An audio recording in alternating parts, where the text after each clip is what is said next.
let's come to the next. Let's come to the poem now. Let's begin the first stanza.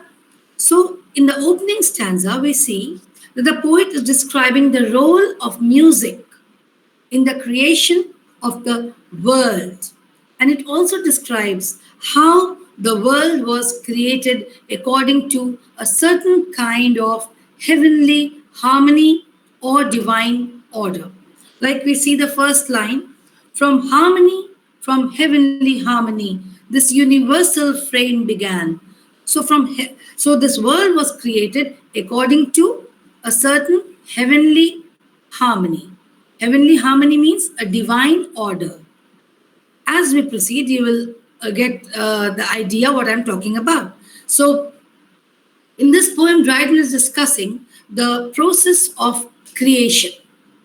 And in the beginning, see the third line of the poem, when nature underneath a heap of jarring atoms lay and could not heave her head, the tuneful voice was heard from high, arise, ye more than dead. So here we see, when the poem begins, we see that in the beginning, nature was lying dead. Nature is being personified here, students. Nature is being personified here, and nature is said to be, see, when nature underneath a heap could not heave her head. So it's personification here.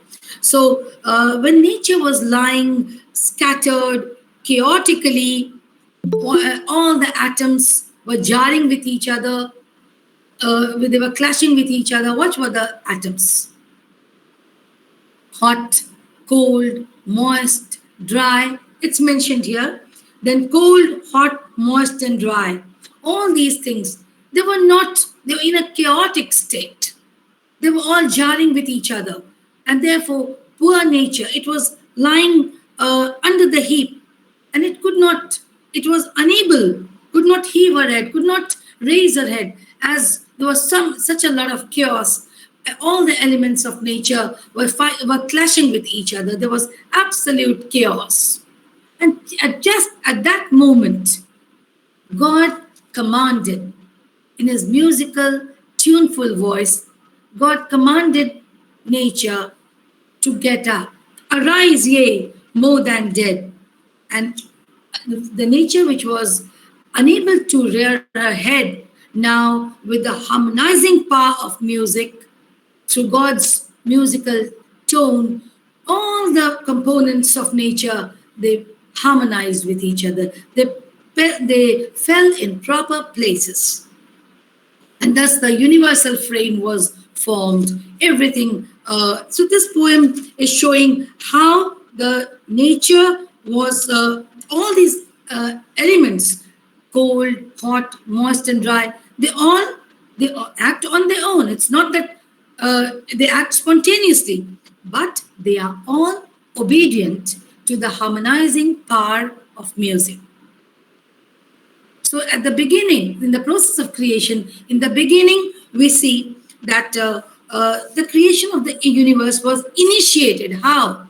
By music. When God gave a call, he said, arise, ye more than dead. And then suddenly, listening to the tuneful, musical voice of God, all the elements of nature, they formed a complete cosmos. From chaos to cosmos. Everything was harmonized, everything became organized, and nature was created.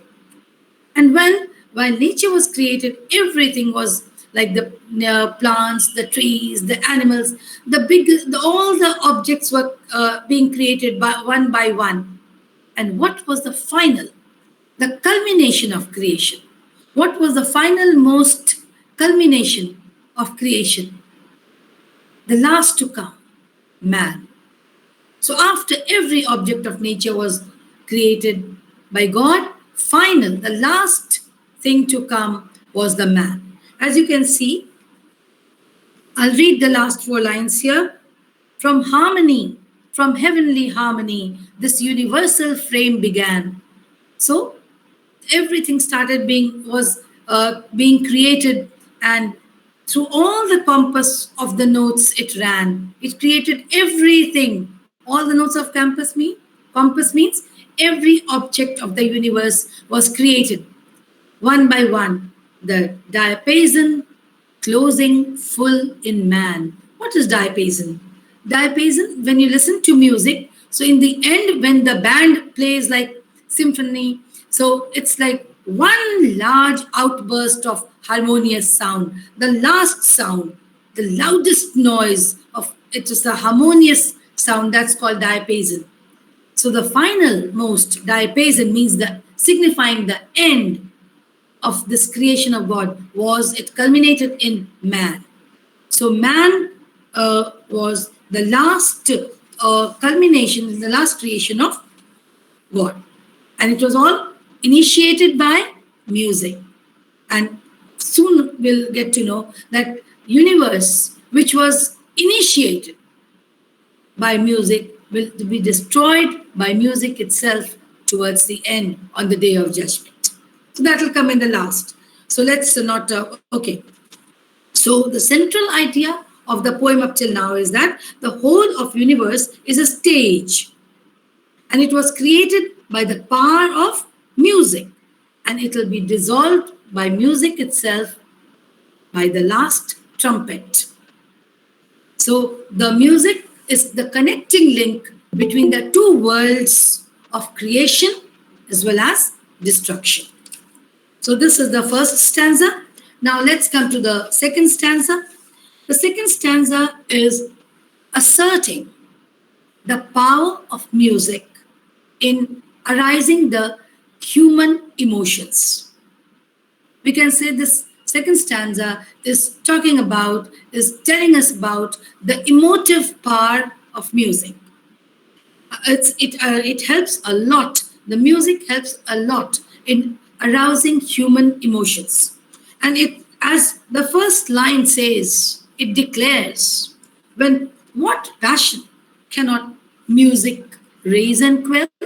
Which passion? All the passions, love, jealousy, anger, hatred, all the passions that human beings are capable of experiencing, all of them can be motivated, they can be arisen, they can be aroused by music.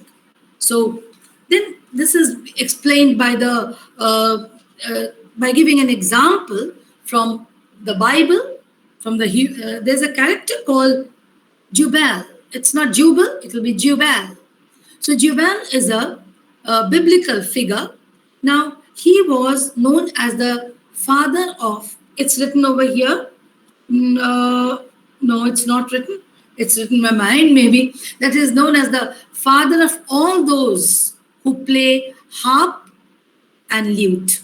So, harp and lute are two musical instruments. Uh, we have this character, Jubal, who used to play an instrument called Kinnor, Kinnor, which was quite similar to a harp. Harp is another musical instrument. So he used to play. Jubal used in the Bible. It's a biblical figure, and he used to play kinnor or harp. You can say whatever. So he used to play it. Here, that word is written shell.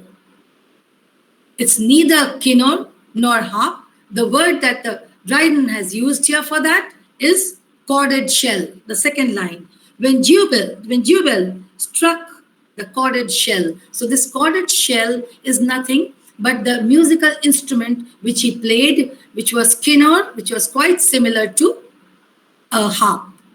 So when Jubal used to play that instrument, the chorded shell, all his people, he used to play it in such a delightful manner. It used to sound so celestial, so heavenly, that all his fellow beings, all his peers, they used to just look at him awestruck, listen to him awestruck, and they would not believe that it's a human voice coming from that. They always felt this was something so godlike, so celestial.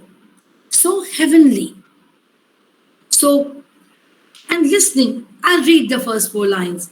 When Jubal struck the chorded shell, his listening brethren stood around. Brethrens mean his fellow beings, his friends, his peer. They stood around and wondering how, what a wonderful piece of music is this. On their faces fell to worship that celestial sound. They found it celestial, means heavenly. They found it godlike. Now, and they felt that it, such a music cannot come out from anybody else but a God. Less than a God, they thought they could not dwell within the hollow of that shell that spoke so sweetly and so well. Again, the repetition of the first line. What passion cannot music raise and quell? So, in this stanza, he's paying a tribute to Jubal, who was a biblical figure, and he is known as the father of everyone who played harp or flute. So, let's go. So that's the second stanza, describing the power of music in arising the human emotion. As we see that Jubal's song, Jubal's music had such a deadly impact on all those who were listening. Now let's come to the third stanza. Now in the third, fourth, and fifth stanzas, we see the poet is taking one instrument after the other and describing their contribution and their role they play. So here in the third stanza, the poet is telling the role that music plays in a battle. In a battle, the role of music. So, what in a battlefield, usually the instrument which is used is a trumpet. So, the stanza 3 opens so the trumpet's loud clangor excites us to arms. Clangor means it's the ongoing sound of ringing. So trumpets, loud sound, loud ringing sound.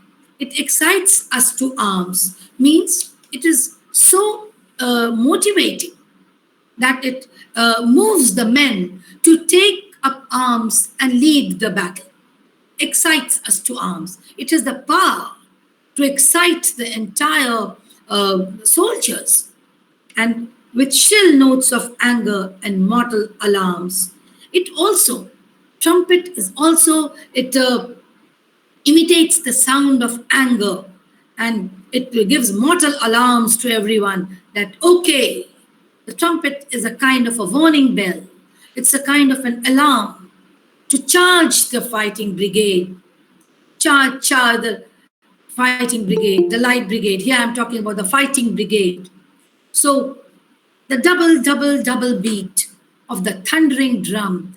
And then after mentioning the trumpet, the drumming sound of the trumpet is being talked about. The drumming sound of the drumming sound is coming. And what does that sound tell us? It cries, it warns all the soldiers. Here are the enemies, here are the foes. Listen, the enemies have come. Let's get ready. Hark, the foes come. Hark means here the enemies come. Charge, charge. It is too late to retreat. So come on, let's go and charge. The enemies have come here. So just as we hear the sound of the drums coming closer, that also sends an alarming sense in us, and we get ready. The soldiers get ready to attack. So you can see the significant role the trumpet and the drum play even in a battlefield. So that's in the stanza 3. Now let's come to stanza 4. Stanza 4 is suddenly there's a shift in tone from the humdrum of the battlefield. We come to the peaceful, not peaceful, we could come to the sad and the quiet world of lovers. So the sound of the flute, the soft complaining flute. So we are talking about it as if any love affair has come to an end, and there's a sadness associated with it. So you are expressing that sorrow of that accompanies the death of a love affair. So you can see that the dying note discovers the woes of hopeless lovers. So the flute, this is the second instrument that's used here. The flute is used to express the woes of hopeless lovers. Woes means sorrows, pain, anguish of lovers who have no hope in their love now, whose love affair has come to a culmination, whose dirge is whispered by the wobbling lute. Now, dirge means it's a sad piece of music. So it's the wobbling lute. The sound that comes out from the lute or the flute is quite shivering and quivering type. So from that, what sound is coming? The sad song of the lover, on the failure and the disappointments in love. So the flute here expresses the sorrow. The flute is here used to express the sorrow of a lover who has seen disappointment in love. Now, the fifth stanza is talking about the violin, another instrument, the violin. Now, the high stringed sound of the violin is compared to the, you can say, the voice of the, what's written here? Voice of the fair, disdainful dame. This poem, this stanza is expressing the pain and sorrow of the victim of unrequited love. It's expressing violin is essentially played when you have lost in love completely, and it's usually the victim of somebody who has suffered the pangs of unrequited love, one-sided love affair. So that's the sound which is that feeling of sadness, that pain that you feel, that is expressed through the violin. And here, the violin is compared to the voice of the disdainful dame. Disdainful means the woman who doesn't pay heed to your love affair and to your love, and she moves. And there are various pangs of jealousy that we can see here. Various emotions are stirred. All these emotions that I'm going to mention now, they are all born out of unrequited love. When your love is one-sided, when unreciprocated, then what are the feelings that come out? Jealousy, desperation, anger. Fury means anger. Frantic indignation. Indignation also means anger. So, anger, jealousy, desperation, hopelessness, depths of pain, and heights of passion. All these are expressed through the violin. So, what actually I would say with John Dryden, that what passion cannot music raise and quell? Quite true. Now, finally, we come to the sixth stanza. So, this sixth stanza will bring us to the actual subject of the poem, to Saint Cecilia. The poet has mentioned the various instruments, and now the poet is trying to show how Saint Cecilia's instrument, which was called the organ, it was called the organ. So, the organ was an instrument which was quite similar to a piano. So, Saint Cecilia's organ, how it outdid all the other previous instruments that have been mentioned, whether it will be the trumpet, the drum, the flute, the lute, the violin, anything. How the sound and the music of St. Cecilia's organ is far superior. That's what will be described in this stanza. But oh, what art can teach, what human voice can reach, the sacred organ's praise. So here he's saying that human voice, the poet is saying that human voice cannot reach the height of the sacred organ's praise. Sacred organ used by Saint Cecilia. No one can teach this art of playing organ to any other human being unless the user himself has some kind of a divine inspiration. And we all know that since she had received divine inspiration, she was a heavenly spirit, and she was well equipped to impart and share that heavenly music coming out from the organ. So that is why the reference is to here when the poet says, what human voice can reach that sacred organ's praise? The reference is to Saint Cecilia, that only a woman, only a person, not woman, only a person who had received such divine inspiration could be well equipped to share this music with the human beings.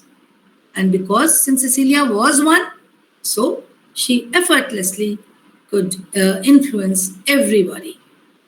Now, notes inspire her notes inspiring holy love. So her notes, Saint Cecilia's notes, musical notes, they inspired holy love in humans.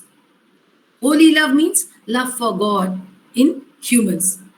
They imbibed, they initiated the love of God in human beings also. Not only the human beings, the music did not only reach the human beings, it reached above, the heavens above. It, the compositions rose higher, much higher, to the heaven. And there also, her voice mended the chords. There also, the chorus means the musical groups.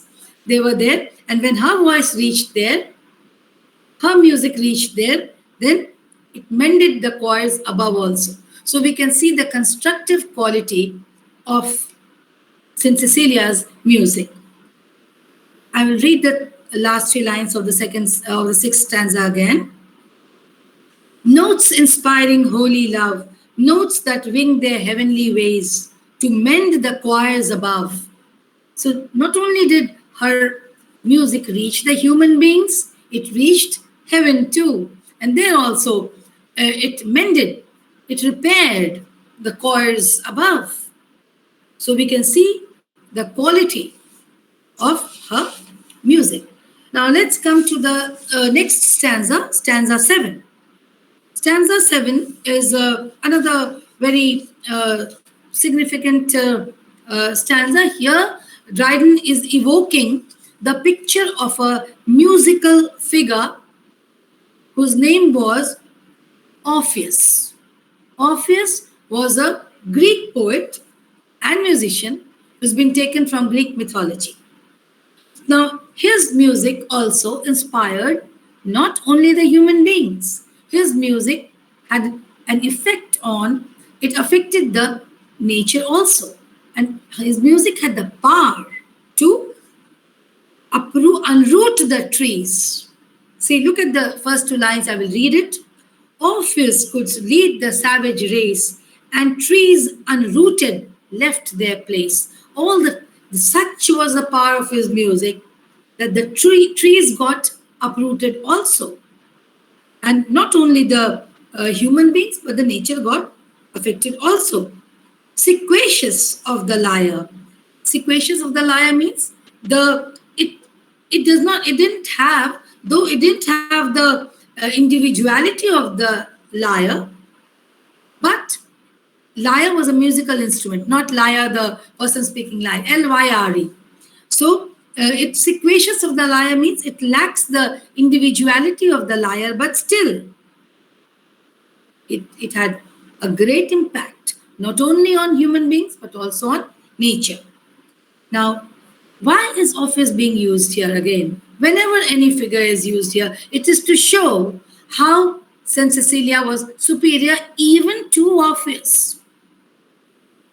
So, when Cecilia sang, when Cecilia's music pervaded everywhere, the human beings, there were many angels there, the human beings were also listening, and the angels, a few angels were crossing, and they mistook earth to be heaven. They thought, okay, we have reached heaven. When they were crossing earth, they felt that it was heaven. Why? Because the whole earth was reverberating with the heavenly music produced by Cecilia's organ. So, when to her organ vocal breath was given, an angel heard and straight appeared, and she immediately came, appeared in front of Cecilia because she mistook means misunderstood. She misunderstood earth to be heaven. So, she is even superior to Orpheus, the great Greek poet and musician.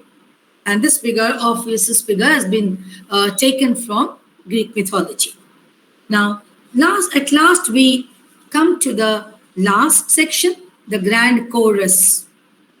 Now, the chorus completes the poem and it predicts, it prophesies that the last day of earth, music will mark the time.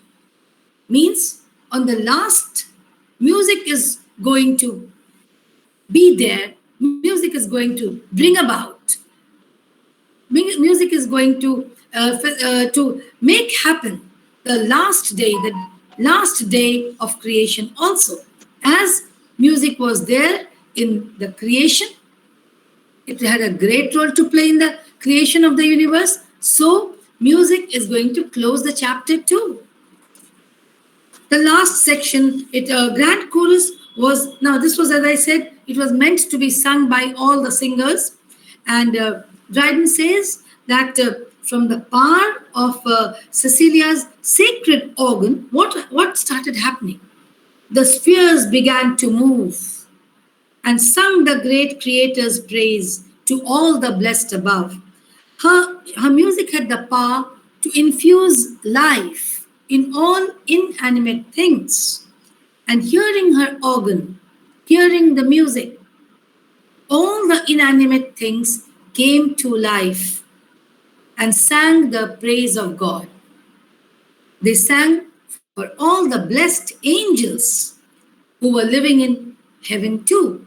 They started singing the praise of God and started singing for the blessed angels who were living in heaven. So I'll read that. As far as from the power of sacred lays. Lays means, all the short, lays here means the short poems which are meant to be sung. So from the music, here it means the sacred music of Saint Cecilia.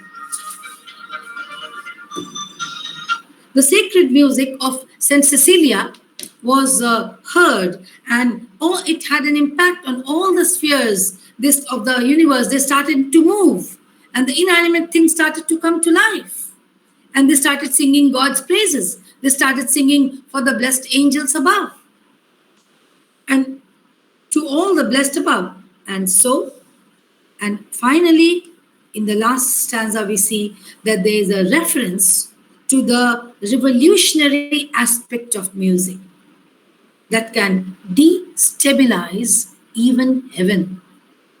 So, in the last 4 lines, we can say of the chorus, we see that there's a reference to the revolutionary aspect. Up till now, we had seen the constructive aspect of music. Now, let's come to the revolutionary aspect of music that can even destabilize heaven. And we see that music, which created the universe, has the power of destroying it too. In the scheme of creation, the universe is just a passing shadow. Look at this line. This crumbling pageant shall devour. The trumpet shall be heard on high. The dead shall live, the living die, and music shall untune the sky. Music had tuned the universe in the beginning, towards the start. What is the last line? And music shall untune the sky. So music one day will end this passing shadow called universe. Universe is just a passing shadow. Music is going to end it. This is the reason why the poet is calling this universe a crumbling pageant. Pageant means parade, or a procession. So, all things which were made and beautifully decorated, placed in order by God and His music when He created the universe. So now all those things start getting scattered again. And that's why this whole procession of things, this whole parade of things that God created, that will start crumbling now. It will be destroying, as if the power of music will be shattering the universe. So, and this, when would this happen? This would happen on the doomsday, or the final judgment, day of final judgment. Now, here I would like to tell you all a simple biblical reference, give you all a simple biblical reference. There was an angel in the Bible, there was an angel Gabriel, who was supposed, it said in the Bible, that angel Gabriel would appear with his trumpet on the final day of judgment. And he will blow his trumpet. So, through that trumpet, Gabriel is conveying the message that, what is the message? The dead shall live and living die. All the people who are living, they will die. And all those who have been dead will come back to life and stand before God. What will God do? God is going to pronounce the judgment on the final day of judgment, according to the record of their good or bad deeds. If you have done good deeds, you'll go to heaven. Good bad deeds, thrown to hell. So in the last stanza, we see that the orderly position of the atoms of the universe, which was initiated in the beginning, will all which was created by music will be shattered by the sound of trumpet, blown by none other than the angel Gabriel, and the entire universe will come crumbling down. Thus, the music which made the universal frame, this whole universal frame, shall create the same music, shall create complete disorder and confusion. So that's why the poet is saying crumbling pageant. The poem ends, we see, with a prophecy that as the universe was created from the power generated out of the musical harmony, so the universe will cease to exist. Why? With the end of that harmony will come to an end. So that universe came into existence because of the musical harmony. But now when the musical harmony will be totally disturbed, what will happen? Will be destroyed. So with the going of musical harmony, the universe is gonna go too. So this is what the poem is all about.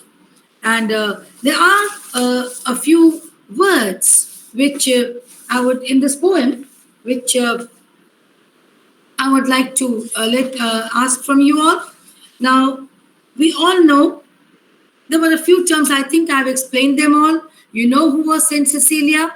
She was a famous Roman martyr who, despite her vow of virginity, was forced to marry.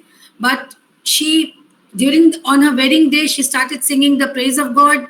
And so she was considered the patroness of music. And on 22nd November, her birthday, it's a religious, not birthday, it's a religious festival in honor of Saint Cecilia, which is celebrated. And we know John Dryden was a poet laureate. Who is the poet laureate? He was the first poet laureate. He was the first poet laureate. A poet laureate is, they are generally poets who are appointed by the government or whoever is the organization, and they are expected to sing about what some great figures in honor of. So that's what Dryden was asked to write, a poem, an ode in honor of Saint Cecilia, and that's why I wrote this poem in 1687. And we see that nature has been personified here. Jubal is a figure which is used here from the Bible. Another figure is Orpheus from Greek mythology. These are the terms which I want you to remember. That's why I'm mentioning them. This is how I do usually with my students at the end of each class. I just end with the points I want them to remember, which are more important than the other points which are told. So, Jubal must be remembered, and for his corded shell, which was something like the harp. And then we have, he was a biblical figure. Then we have Orpheus from Greek mythology. Listening to Orpheus' song, the trees started to move too. And then we have the angel who appeared, and when she listened to the music of Cecilia, Saint Cecilia, she misunderstood. She mistook the earth to be heaven. And then what is the diapason? What is diapason?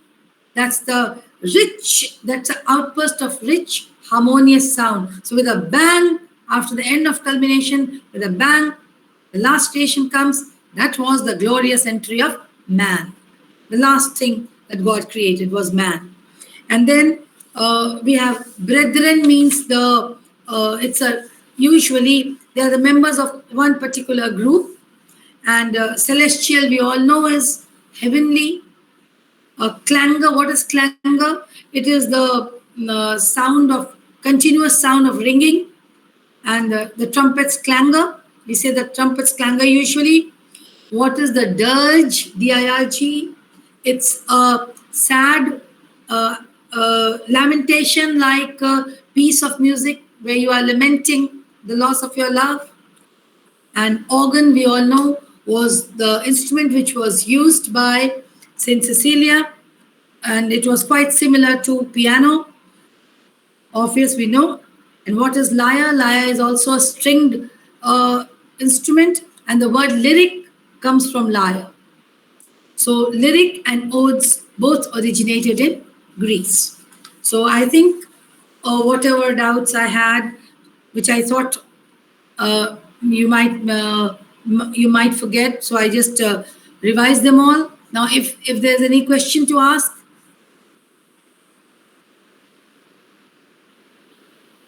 Yes, ma'am. In the seventh stanza, Orpheus could lead the savage race. What is the meaning of savage race? Can't hear you.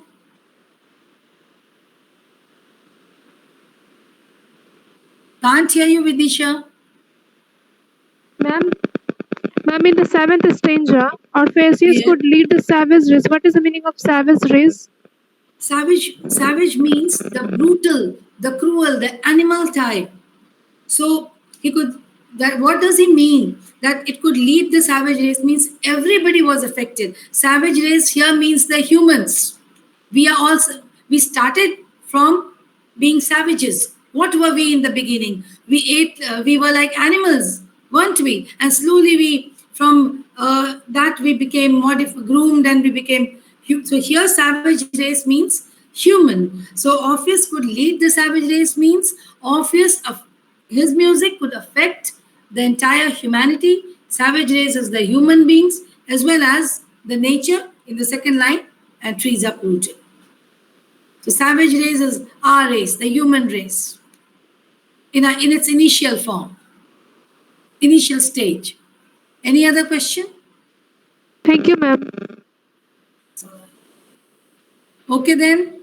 So despite Ma'am, the, why, yes, ma'am, ma'am, why does Dryden draw the contrast between the Greek mythological creature Orpheus and this Cecilia?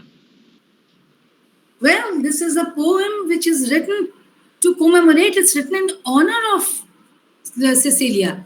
So he is trying to show, that's his business in this poem, to show how Saint Cecilia was justifiably called the patroness of music and musicians.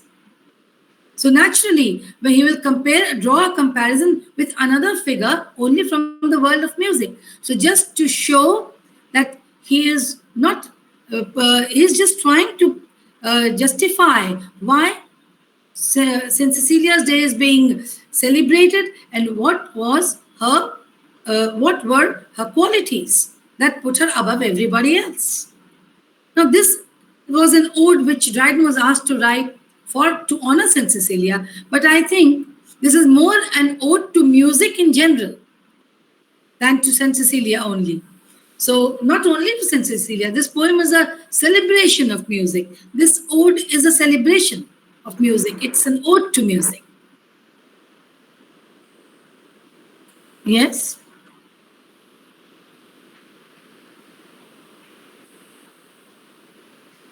Okay, girls.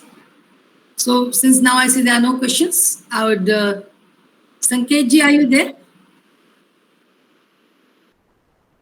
Okay. Thank you. Thank you.